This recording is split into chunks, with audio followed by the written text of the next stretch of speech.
বিপিএলে সবাইকে চমক দিয়ে দলে ফেরালেন বাংলাদেশের হার্ড-হিটার ব্যাটসম্যান সাব্বির রহমান। দর্শক, আজ দুর্বার রাজশাহীর বিপক্ষে মাঠে নামতে যাচ্ছেন বাংলাদেশের সেরা হার্ড-হিটার ব্যাটসম্যান সাব্বির রহমান। দর্শক, বিস্তারিত থাকছে ভিডিওর প্রতিবেদনে।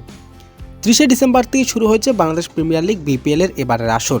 প্রথম ম্যাচে সাব্বির রহমানকে দলে নেয়নি ঢাকা ক্যাপিটালের মালিক শাকিব খান। তবে লিটন দাসের পরিবর্তে এবার মাঠে ফিরতে যাচ্ছেন সাব্বির। বিপিএলের রংপুর রাইডার্সের বিপক্ষে প্রথম ম্যাচে বড় ব্যবধানে হেরেছে ঢাকা ক্যাপিটালস। তাই তো এবার বাংলাদেশের ওপেনার হার্ড-হিটার ব্যাটসম্যান সাব্বির রহমানকে দলে ফেরাচ্ছেন ঢাকা ক্যাপিটালের মালিক শাকিব খান। আর লিটন দাসকে বাদ দিতে যাচ্ছেন এবারের বিপিএল থেকে। তো দর্শক, আসন্ন বিপিএলে এবার দল পেয়েছে বাংলাদেশের হার্ড-হিটার ব্যাটসম্যান সাব্বির রহমান ঢাকা ক্যাপিটালে হয়ে। তবে প্রথম ম্যাচে জায়গা হয়নি তার।